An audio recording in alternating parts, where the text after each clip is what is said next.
इक्किगाई, रोज सुबह उठने की वजह, बाय हेक्टर गार्सिया। दोस्तों, आज हम जिस बुक की समरी कवर करने जा रहे हैं उसका नाम है इक्किगाई। तो सबसे पहले इसका मतलब समझ लेते हैं। तो इसका मतलब है वो वजह जो रोज हमें बेड छोड़ने पे मजबूर कर दे, मतलब रोज सुबह उठने की वजह। इक्किगाई एक जापानीज बुक है, बट ये पूरे वर्ल्ड में फेमस है, तो क्यों नहीं इसकी यात्रा पे निकला जाए। इसमें लिखी गई हर एक बात जीवन जीने के तरीके को प्रभावित करता है, जीवन को एक नई दिशा देता है। तो चलिए जानते हैं कि कैसे हिरोशिमा और नागासाकी में परमाणु बम पड़ने के बावजूद, जब जापान पूरी तरह सदमे में था और दुनिया से पिछड़ चुका था, जापान के बारे में तब कहा जाता था कि जापान दुनिया में हमेशा गरीब और पिछड़ा ही रहेगा, लेकिन बिना किसी प्राकृतिक संसाधन के जापान आज एशिया महाद्वीप का इकलौता विकसित देश है जो अपनी टेक्नोलॉजी के दम पर अमेरिका जैसे विश्व शक्ति को टक्कर देता है। जापानियों के अनुसार हर व्यक्ति की एक इक्किगाई होती है। इसे जीवन का उद्देश्य या जीवन का आनंद लेने का कारण भी कहा जा सकता है।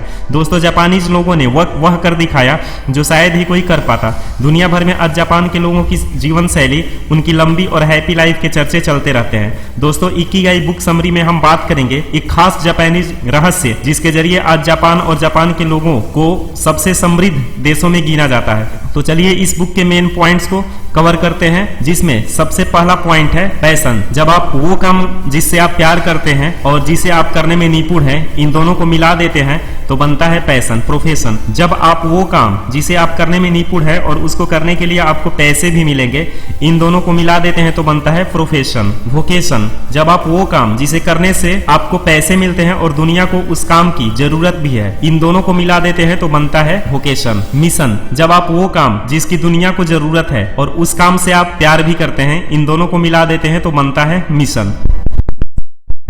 तो दोस्तों, अब आप भी सोच रहे होंगे कि हमने इन पॉइंट्स को क्यों कवर किया, क्योंकि जब हम इन चारों को मिला देते हैं तो बनता है इक्किगाई, जो इस बुक का शीर्षक है। इक्किगाई मतलब पैशन, प्रोफेशन, वोकेशन और मिशन को मिला देते हैं तो बनता है ikigai. Passion plus profession plus vocation plus mission is equal to ikigai. जब भी आप कोई भी कार्य करें तो अपने आप से हमेशा पूछे कि क्या वो काम आपको करना अच्छा लगता है, क्या वो काम करने में आप निपुण है, क्या वो काम आपको पैसे देगा और क्या उस काम की दुनिया को जरूरत है। हर किसी का अपना एक लाइफ पर्पस इक्किगाई होता है, उसी को हमें खोजना है। जापान के लोग उसी को ढूंढकर अपनी जिंदगी उसी के अनुसार जीते हैं। अब हम जान लेते हैं कि इक्किगाई बुक हमें क्यों पढ़नी चाहिए। इस मोटिवेशनल बुक में न सिर्फ जापानी रहस्य इक्किगाई के बारे में बताया गया है, बल्कि आदतें जो हमारी जीवन की उम्र और खुशियों को कम करती हैं, उनके बारे में भी बताया गया है। जापान में एक जगह है ओकिनावा, वहाँ के लोगों की औसत आयु दुनिया में सबसे अधिक है। आखिर ऐसी क्या खास बात है वहाँ के लोगों की जो इस समय में 90 सालों तक एक खुशहाल और स्वस्थ जिंदगी बिताते हैं। इक्किगाई बुक में बताया गया है कि तनाव लंबी खुशहाली जिंदगी का दुश्मन कैसे है, अपने काम में फोकस कैसे करें, साथ ही सबसे महत्वपूर्ण चीज हमें क्यों कठिन काम को चुनना चाहिए और एक समय में क्यों एक ही काम करना चाहिए। जापानीज लोगों की लंबी उम्र के राज इसमें बताया गया है कि कैसे जापान में WHO के अनुसार मानव जीवन की औसत उम्र की संभावना 80+ वर्ष है। संक्षेप में कहा जाए तो अपने गोल को समय पर पाने के लिए, लंबी और happy life, quality of life, fulfilling life जीने के लिए अगर कोई किताब हमें बताती है तो वो है इक्किगाई। अब आपके दिमाग में आ रहा होगा कि अपने इक्किगाई को कैसे ढूंढे। तो अपने इक्किगाई को ढूंढने के लिए सबसे जरूरी चीज यही है कि हमें ऊपर दी गई 4 बातों का पता होना चाहिए। हमें सबसे पहले अपना पैशन यानी हमारी किस में रुचि है वो निश्चित करना होगा। हर व्यक्ति की रुचि अलग अलग होती है, जैसे किसी को पढ़ने में तो किसी को खेलने में, किसी की रुचि आर्ट के क्षेत्र में होती है तो किसी को एक्टिंग करना अच्छा लगता है। अपनी रुचि के आधार पर इक्किगाई का पहला स्टेप पैशन बनाया या ढूंढा जा सकता है। इसके बाद अगले कदम में अपने पैशन को अपने प्रोफेशन में बदलना होता है। जैसे यदि हमारा पैशन एक्टिंग करना है तो उसे प्रोफेशन भी बनाया जा सकता है जहां से हम पैसे कमा सकते हैं। इसके बाद पैशन और प्रोफेशन बनाने के बाद अगला कदम होता है वोकेशन। जैसा कि ऊपर भी लिखा हुआ है, जब आपकी प्रोफेशन से दुनिया की जरूरत भी पूरी होती है तो आपका पैशन जो प्रोफेशन बन गया था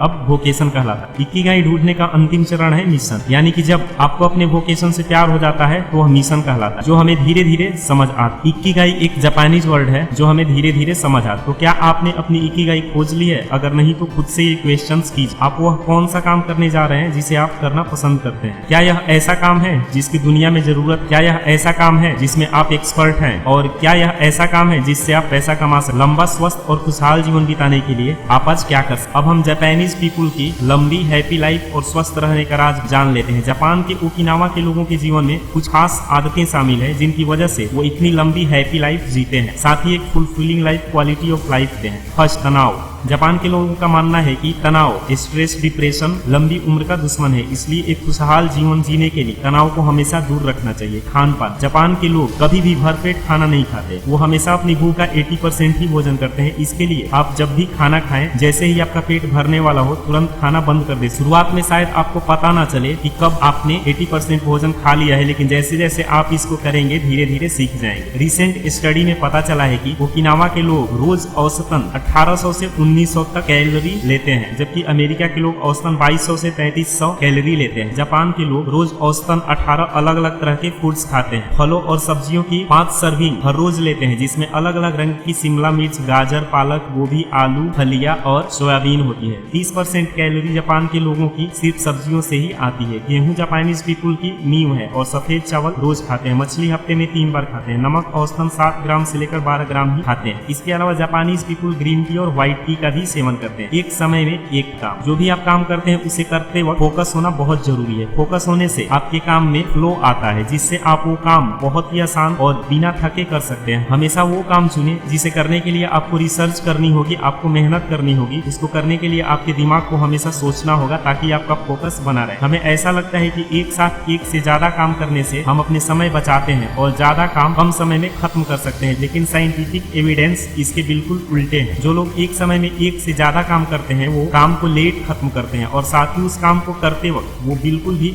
प्रोडक्टिव नहीं होते हैं। इन 3 आदतों के अलावा जापान के ओकिनावा के लोग और भी कई अच्छी आदतों को अपनाते हैं, जैसे वॉकिंग, इलेक्ट्रॉनिक्स डिवाइसेज का कम यूज करना, जल्दी सोना और एक पर्याप्त नींद लेकर सुबह जल्दी उठना। दोस्तों, आज आपने इकिगाई बुक समरी के माध्यम से यह सीखा कि इकिगाई क्या है और अपने इकिगाई को कैसे ढूंढे, और उसी के साथ साथ आपने यह भी सीखा कि आपका खान पान और जीवन शैली आपके स्वास्थ्य और उम्र को सबसे ज्यादा प्रभावित करते हैं। अगर आपको जीवन का ऐसा उद्देश्य मिल जाए जो आपको मोटिवेट करे, तो आप एक बेहतरीन लाइफ जी सकते हैं। परफेक्शन की खोज में भटककर अपना समय बर्बाद करने से अच्छा है कि आप अपने लाइफ को उसकी कमियों के साथ स्वीकार कर लें। इस सोच की वजह से आप ज्यादा एनर्जेटिक होकर कम तनाव लेकर एक लंबा खुशहाल जिंदगी जी सकते हैं। दोस्तों, ये सभी बातें मैंने हेक्टर की बेस्ट सेलर बुक इकिगाई से सीखी है। दोस्तों, इस बुक में ओकिनावा के लोगों के बारे में बहुत कुछ लिखा हुआ है और सबसे महत्वपूर्ण अपने मानसिक और शारीरिक सेहत को कैसे अच्छे से रखें, इसके बारे में बहुत कुछ लिखा हुआ है, जो आपकी जिंदगी को अच्छी और खुशहाल बनाने में मदद करे। दोस्तों, यह सिर्फ इकिगाई किताब की समरी थी। अगर आपको इस किताब को अच्छे से समझना है तो आपको इस किताब को खरीद कर इसे पूरा पढ़ना चाहिए। अगर आप किताब को खरीदना चाहते हैं तो लिंक डिस्क्रिप्शन में मिल जाएगा।